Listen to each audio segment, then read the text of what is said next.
You're listening to the Steeven Orr Else Podcast, Episode 1, a Big Beard Books production.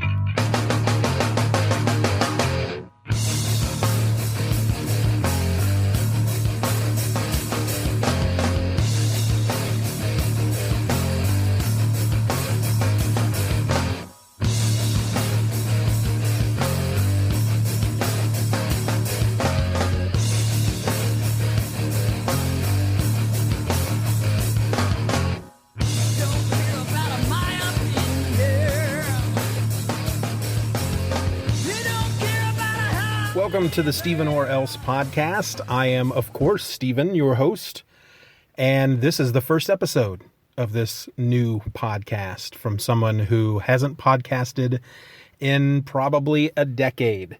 I have a lot of stuff, a lot to get into, and very little time to do it. The first episode is going to be more of a what's going on here. So we have three main questions that need answering in this podcast. First off, of course, what is the podcast all about? The second, for those who remember me podcasting over a decade ago, how will this podcast differ from the Just Another Fanboy podcast? And the third question, for those who don't know me at all, who the crap am I? Well, let's tackle that first one. Who the crap am I? First and foremost, I am a husband and a father of 3. My 3 children are all teenagers. If you followed me back in the Just Another Fanboy days, well, that was a decade ago. They're all teenagers now. Little Bitty, she's 13. Noodle, she's 14. And the boy is 16. I used to use their names all the time back in the day, but for some reason I feel their privacy is more important as they get older. So I'm using not their names. Beyond the wife and the 3 children, we have a dog named Niles and a cat named Jamie. So we have a pretty full household. I work 2 jobs to ensure that all the bills are paid. Karen, if you remember her from the old podcast, she works as well. And we're still quite the low rent family. So beyond all that, father, husband, now a podcaster, I'm also a writer. I have to date self-published 2 novels, Holiday's Gold and The Adventures of Norman, Oklahoma, Volume 1. I have 2 short stories out there in ebook format. One just sold a copy the other day. The other, Gunfight, is that one. And then I have Fanboys of Doom.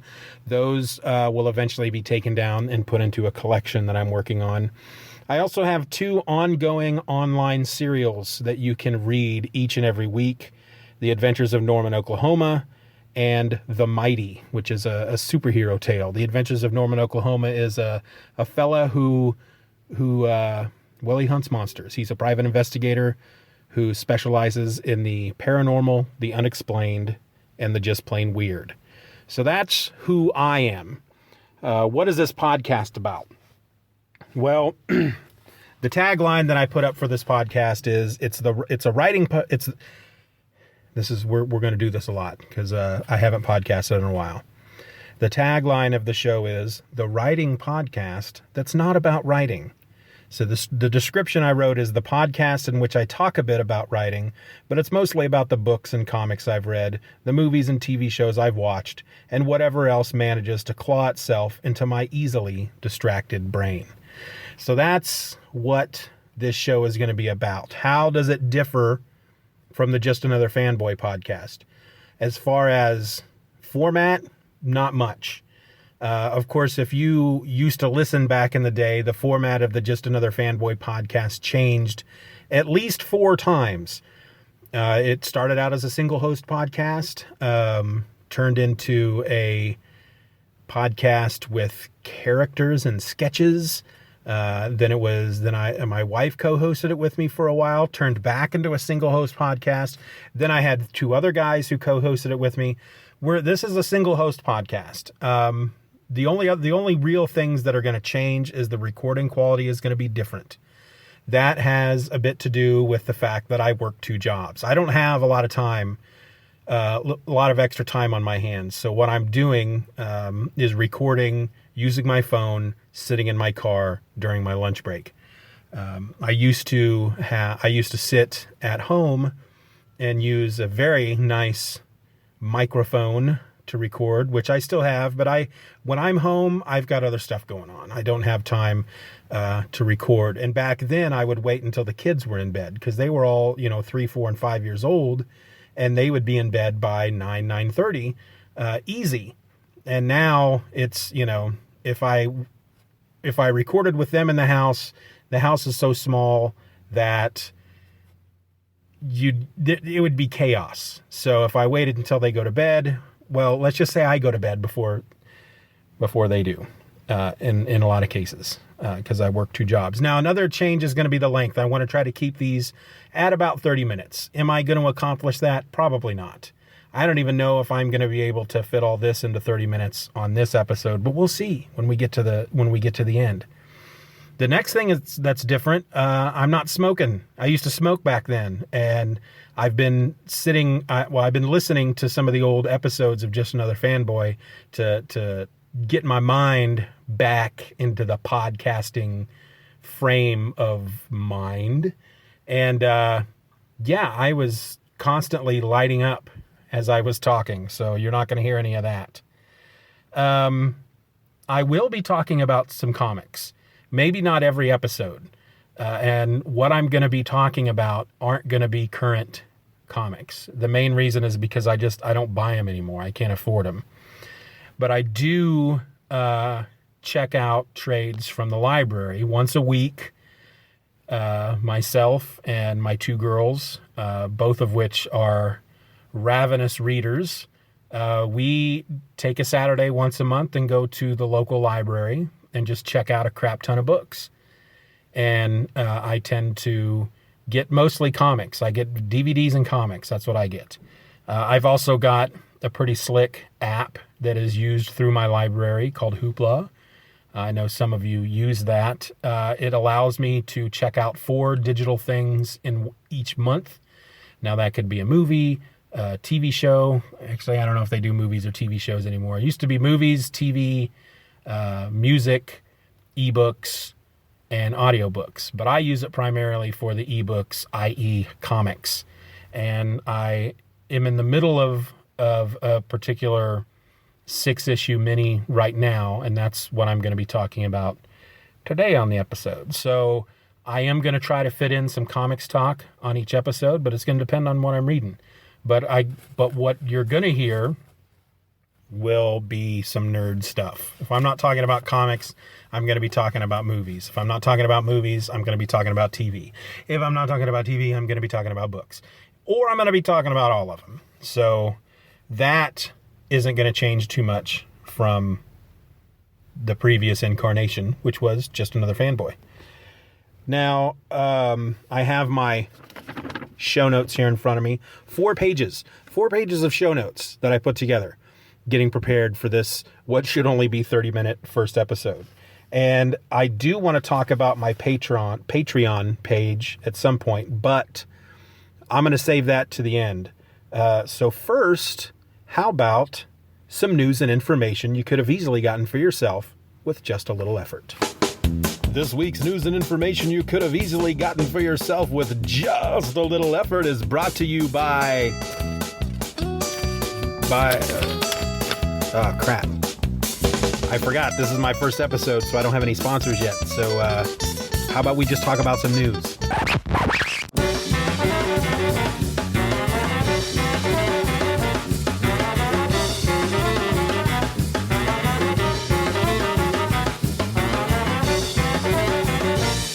Okay, then. Now, the news segment will not be necessarily current events. I am recording this on a Thursday, and I'm not quite sure if I'm going to release it on a Thursday or not. The original plan was I'm going to record Thursday or Friday, release on Tuesday, but I don't know if I'm going to do that yet. We'll find out. We'll find out when I release it, because there's a big part of me that just wants to go ahead and release it today. So your news is going to be just any news in the geek world that I run across between recordings that I feel like talking about. And I found something today from darkhorizons.com from Thursday, September 6th. And the headline is Glenn Powell on Captain Planet current status. And first of all, I have no idea who Glenn Powell is. But frankly, I find it kind of interesting that they're making a live action Captain Planet movie. I remember Captain Planet from back in the day, blue dude, green mullet, 5 kids. It's the whole Voltron thing. 5 people that individually can't tackle whatever evil is afoot. And so they have to come together to form something more powerful than themselves. The person alone can't do it, so the group can. I don't really remember enjoying the cartoon too much. I think by that point I was a little old to enjoy it. I have seen some of the Captain Planet shorts on, was it Funny or Die with I don't remember that guy's name. He is the new War Machine in the Iron Man / Avengers movies. And yeah, I can't think of his name. Love him, but I can't think of his name. But I found it interesting that they're going to make a live action movie. And, my first question is, am I going to watch it? You never know. We'll see what it looks like. But Glenn Powell apparently has supporting roles in Everybody Wants Some. Heard of it, never seen it. Hidden Figures, heard of it, want to see it. Sandcastle, no idea what that is. And TV's Scream Queens. I feel like I've heard that. Have no idea what it is.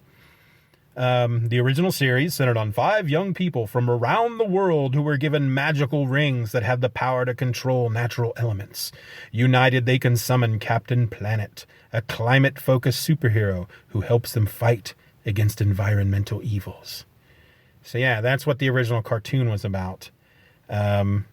So it says that this Glenn Powell guy is co-writing the script with a Jono Matt, and the pair is planning a subversive take on the material. So apparently Captain Planet is a washed-up has-been who needs the kids more than they need him.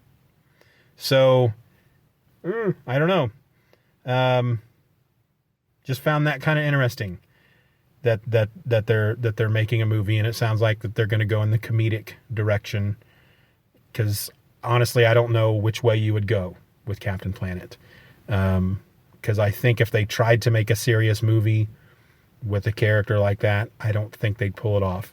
Now this makes me think of the Power Rangers. I have to talk about the Power Rangers. Never been a fan of the Power Rangers.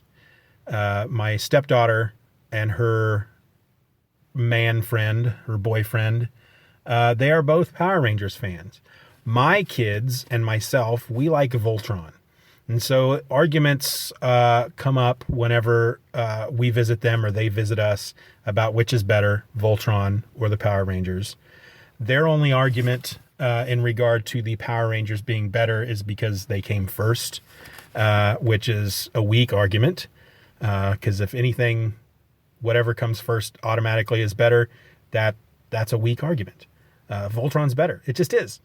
But they gave me a copy of Captain Planet of Power Rangers for Christmas.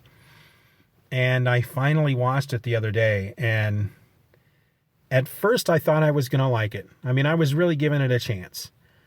But I just didn't. And it's because I think they tried to keep the same tone as the old show, which I get. I think adults who are fans of the old show back then probably would have really enjoyed the movie. I just had a real issue with taking any of it seriously. They seemed to like, it seemed like they wanted you to take it seriously, but when they have the villain whose name is Rita Repulsor, who's building a giant monster from gold named Goldor, it's just hard to take that seriously. And I feel like if they tried to go serious with Captain Planet, it would be the same thing. Because really, he's a blue guy with a green mullet. Did I say afro earlier? I may have, but he's got a mullet, a green mullet. blue and green, which is the colors of the planet. The only other news story is that they have released pictures online from Entertainment Magazine from the new Captain Marvel movie that's coming out with Brie Larson. And just going by the pictures, it looks good. Just looking at the pictures, it looks good. And we're finally getting some scrolls. They look really good, the scrolls. Some scrolls just chilling on the beach, looking very scrolly. That was pretty cool. The costume for Captain Marvel looks very much like it does in the comics. But I have to kind of wonder, the costume that's in the comics is something that just recently came into being, I believe, in the last couple of years. Again, I haven't really read a lot of comics other than what I've been able to pick up now and again at the library or through Hoopla. So I'm not really caught up on current stuff. However, I still go and visit a lot of those comic book websites just to read, just to see what's going on, just to see if anything catches my eye. So I have seen Captain Marvel, Carol Danvers' new costume, and I feel like it's only come into place in the last couple of years. And I got to kind of wonder, did that happen because they knew that there was going to be a movie and they wanted to get ahead of the movie, and rather than try to duplicate her costume as it was for the movie, let's go ahead and create a costume for the comics that would be easier to duplicate on screen. And I don't necessarily have a problem with that. However, I feel like her old costume was a little more iconic than the new one. And here's something here's a trend I'm seeing in comics over the last few years that I'm not enjoying. And that's, so they make a movie based on a comic, and they know that they can't pull off the costume on screen. We'll take Captain America's costume, for example. The classic costume is blue chainmail with red trunks and red boots and red gloves. Drawn in comic book style by someone like John Byrne, looks freaking awesome. Try to put that up on the big screen, not gonna look good. Getting a little trombone going, wah, wah, wah. So I understand that they have to make a version of Captain America for the big screen in which his costume looks realistic and functional. But then they have to then turn around and try to incorporate that into the books. I don't see that so much with Captain America as far as, what I've seen online. But Batman, for example, his costume used to be very, very bold. Just he had the trunks and either the gray, he had like the blue trunks and the blue cape and cowl and the gray bodysuit with the blue gloves and boots and all that. And now it's like you can see all the seams. The seams are a big thing. If you're not drawing a costume with a seam somewhere on it, usually down the middle of the mask that covers the head, or I don't know, costumes these days have just grown more complicated for people to draw.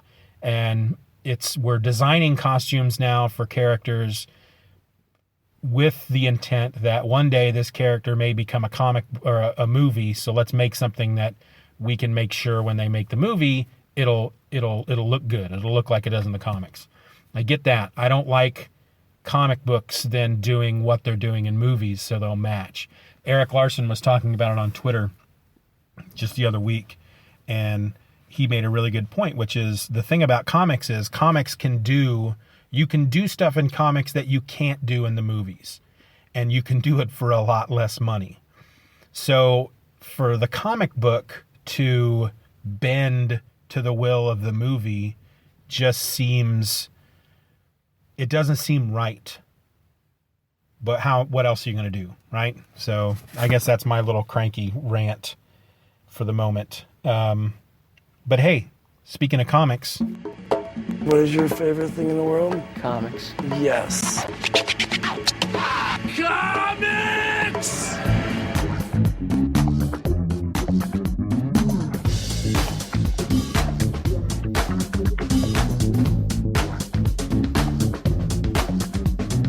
No, wait, tell me about comics.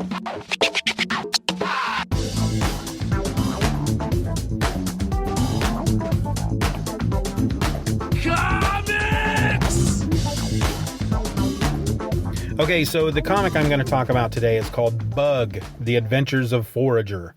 This was published by Young Animal, which is an imprint of DC Comics. It was a 6-issue mini. It was the credits on the book are Lee Allred and Mike Allred, storytellers, Laura Allred, colors, and then Nate Picos was the letterer. I like to try, back when I was doing the Just Another Fanboy podcast, I like to try to use my own words to describe what the book is about. But I'm only about 2.5 issues into the 6, and I'm still trying to wrap my head around what the book is about. So let me read you the description, and then I'll tell you how I feel about it. So, an all-new Young Animal miniseries begins. Forager is just one of the hive before he breaks out of his cocoon and finds himself in a mysterious house in an unknown realm. There, he meets all kinds of strange creatures, a ghostly girl, a talking teddy bear, and other worldly weirdos that have literally jumped out of his worst nightmares. But these interdimensional oddballs are nothing compared to the evil General Electric, who is on the hunt for a reality-bending metal that could alter the fabric of life itself. To stay one step ahead of him and preserve the multiverse, Forager must travel through alternate dimensions to seek the metal and hopefully catch up with that cagey stuffed bear. If he does, will he finally be able to distinguish himself as a new god? Okay, full disclosure, the only reason I started reading this is because of Mike and Laura Allred. Huge fan of Madman from the 90s. So anytime I can read something that Mike Allred has thrown his groove on, I'm going to read. Silver Surfer definitely will be something I'll be talking about in the future. But for now, we're talking about Forager. So written by Mike and Lee Allred. Lee is Mike Allred's brother, apparently. Now, I am not at all really familiar with the New Gods. The whole fourth world thing that Jack Kirby created, don't know a lot about it. Know who Darkseid is. I know who Orion is. New Genesis, Mr. Miracle, only because of Justice League back in the day, back in the Keith Giffen era. But other than that, I don't really know a lot about it. Granny Goodness, she's somebody. Big Barda. Metron, he's the dude that sits in the chair. Yeah, don't know a lot about it. But I started reading this simply because of the man, Mike Allred, and the beautiful colors by his wife, Laura. And I will say, thus far, the book is freaking beautiful. It is a beautiful looking book. But had it not been for Mike Allred, I don't think I would have gone past that first issue because it's freaking weird. He wakes up in a basement in a cocoon. There's a little ghost girl there with a teddy bear that talks to him. These freaking weird monsters are chasing him around. He meets up with some other dude who, I don't know. The dream stream is what this other guy keeps talking about. He polices the dream stream. And so somehow this General Electric guy shows up. I don't know if he's an old school character. I have to assume he is. There's these whistles that are made out of a weird metal that affect dreams or bring you into the dream stream or take you out of the dream stream. But before we know it, Forager is chucked back into World War II, somewhere where there's a lot of snow and ice. The original Blue Beetle is there. There's a couple of other heroes, along with the Losers and the Bazooka Brigade, I think they were called. Anyway, it was really, really confusing, and yet still entertaining. I can't explain it because while I wasn't able to follow a lot of it, I kept turning the page or flipping through the panels as it is on my phone because this was a book I got through Hoopla. And again, I'm not done with it. I've left off in the middle of issue 3, Forager is now with the girl and her teddy bear, and they're somewhere in the woods, and Atlas is there, who I find quite disconcerting because he talks like he's an idiot, and he has a hood with no shirt. That always makes me distrust a character. If they don't have a shirt, they're bare-chested, nothing around their torso whatsoever, nothing around their arms or their shoulders and their chest, and yet wears a hood. I find that really weird. It would be like wearing a mask, a full face mask with no shirt on. Creepy. That's all there is to say about it. So I'm going to keep reading it. Maybe I'll report out on it when I finished it, probably by next week. But beautiful book. Mike Allred's the man.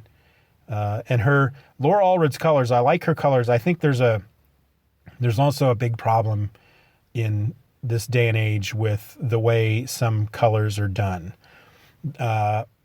With the way everything is done digitally nowadays, there are obviously more options for a colorist to do many more things. And I think if done correctly, when adding shading and whatnot, I think I've seen some really amazing colors, and I've also seen where it looks like the colorist is just trying too hard. They've added more than probably what needs to be added. Laura Allred does just what she needs to do. It's not too much. Her colors are really great. They're not overstated. They're very bright and colorful. But she doesn't go over the top. She doesn't try to make every single thing nuanced and shaded and whatnot. But she's really good. I really like her colors. I'm very happy with her colors. And like I said, I've seen a lot of really good colorists out there. Their names are escaping me. Here, I'll give you an example. So I'm one of the other books I'm reading through Hoopla is Preacher. I'm on the 3rd volume. And I didn't notice it right away. So I don't know if there was a change at some point in one of the volumes, but at one point I realized this looks a little different than I remember it looking. And that's when I realized that some of it or all of it has been recolored. And once I noticed, I really had a hard time with it. I don't know why. There's just so much to do with the new way of coloring that I think some people take it to a level it doesn't need to be taken. And I'm fine with the old way of coloring. If that's the way, I guess if the book was colored a certain way originally, why mess with it?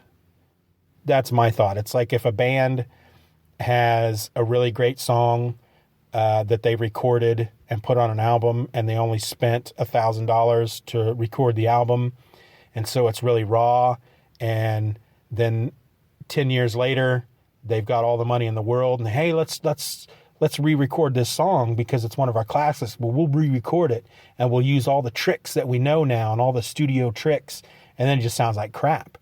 Or if somebody covers a great song from back in the day, it never sounds as good because there's something to be said about the way a piece of art was created, when it was created, using what was available at the time. That's what you're used to, whether it's something you listen to, music, or something visual, comic books or a movie. Yeah, I'm talking to you, George Lucas. I like your special editions, but was it necessary? I don't think so.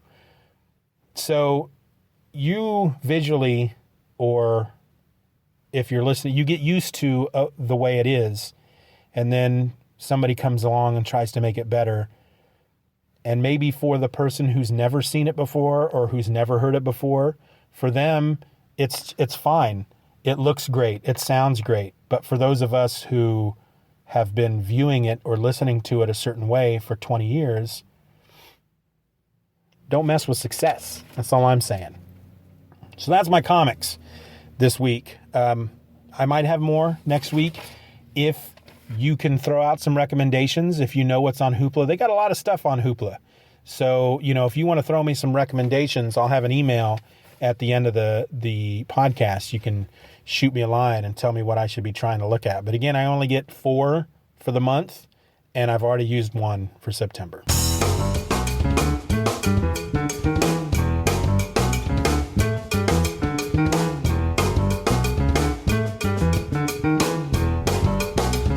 All right, so I got 2 more bits of business before we wrap this episode up. I think it's going to come in a little over 30 minutes, but you know what? I'm fine with it.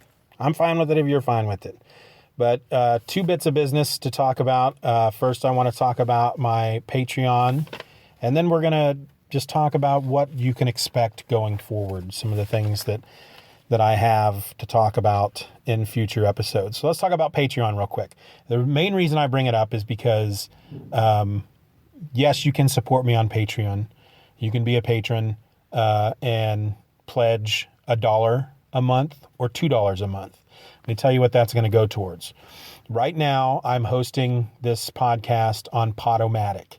If you listen to my most previous audio update that I put on Patreon, that's what kind of led to this podcast. I was doing these audio updates on Patreon. I had an announcement that I was going to start podcasting again. And in that announcement, I said I was going to put all my episodes up on Patreon, which meant that, while they would be available for everyone, folks couldn't get them through iTunes and all that crud. But I was pointed towards, based on that audio update, I was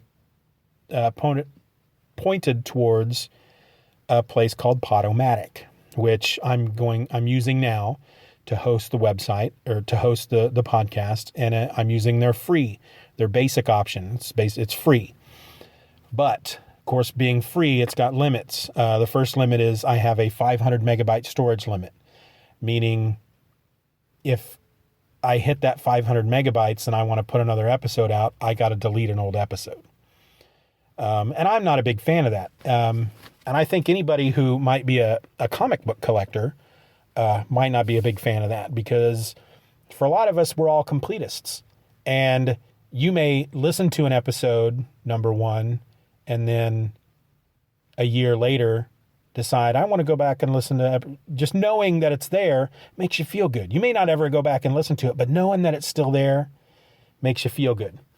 But I would have to delete them after I hit 500 megabytes, which is not too many episodes. We're talking about maybe 6 to 8 months worth of episodes. Plus on my end, using the free option, I don't really have access to any real stats to see how many people are listening and all that stuff. So my first stretch goal on the Patreon is going to be $10 in pledges a month. If I can get up to that level, $10 in pledges a month, that's either 10 people pledging $1 a month, 5 people pledging $2 a month. Once I can get to that $10 level, I'm going to move up to the first paid level on Podomatic, which will give me 2 gigabytes of storage. So that means older episodes won't fall off anytime soon after that. And then at that point, I will come up with my next stretch goal. So here are our 2 tiers on Patreon. And right now, here's what I have available as rewards. So I'm throwing it out to y'all. If you have better ideas, something I can do as a reward, you let me know. But first is the dollar tier, which I call the awesome tier. For your pledge of $1 a month, not only will I thank you are one awesome person, I will include you in the acknowledgement section of each book I publish following your pledge. You will also get behind the scenes, see what I'm writing as I write, see cover ideas I'm bouncing around, and have the opportunity to be part of the creative process by voting on covers and ideas and such. I'm going to expand that to include behind the scenes of anything that's going on with the podcast. Let you be involved in the creative process of the podcast to help me with ideas and whatnot. The second tier is the $2 or the totally awesome tier. Everything from the awesome tier, I will also give you a free ebook copy of any book I finish during your pledge period before it goes up for sale. So that's what's going on with the Patreon. The first stretch goal is $10. As soon as I can get to that, then the podcast will get a little better as far as not quality, but the old episodes won't be dropping off. Okay, so we're going to wrap up this episode, but before I do, let me tell you what you can expect going forward. This is what I got coming up. More comics, of course, more comic talk. I will be talking about writing. I don't really have anything to say about the writing today because I haven't done a lot of writing over the past week or so, simply because I've been preparing for this podcast. But as I start getting back into my weekly writing, I'll be talking about that, the process, ideas, that kind of stuff, where I'm at, updates on when books are coming, that kind of stuff. We'll be talking about television. I've been watching the new Jack Ryan series on Prime, and of course Iron Fist starts on Friday, so I'm certainly going to be talking about that. As far as books, I've been listening to the Artemis Fowl series. Also through a different app for my library, the Overdrive app, been listening to those audiobooks, so expect some talk about Artemis Fowl. I'm going to be talking about some Westerns, been going through a real Western kick lately, watching a lot of Western movies, so I believe I want to have an episode in which maybe I'll talk about my top 5 favorite Westerns, to talk through some Westerns. If you like Westerns, that'll be the episode for you. I'm gonna talk a bit about my love-hate relationship with Batman. Don't get me started on that guy, because I'll talk about Batman. I'm going to save that. But don't get me started on Batman, because you're going to hear it. That's the episode, folks. First episode, I think it went okay. Everybody, anything you've ever read, if you've ever wanted a podcast, they'll tell you your first episode's going to suck. That's just the way it is. This episode kind of sucks. That's just the way it is. It's not as bad as my very first podcast episode back in the JAF days. That one really sucked. So you really, if you even kind of enjoyed this episode, we're just going to keep going up from here. So if you have any questions or feedback, you can drop me a line at stevenorelse@gmail.com. I'll have that in the show notes because Steeven Orr is spelled kind of weird, SteeveNorr else@gmail.com. You can find me at SteevenOrElse.com or at Twitter at Steeven Orr Else. So until next week, enjoy your week, enjoy life, enjoy the people around you, enjoy the books you read, the comics you read, the TV shows you watch. Let's try to stay out of the negativity and focus on the positivity. That's what I try to do every day. It doesn't always happen. I can tend to get a little dark and negative, and that's going to come across every once in a while on the podcast. But let's try to keep it positive, folks. See you next week.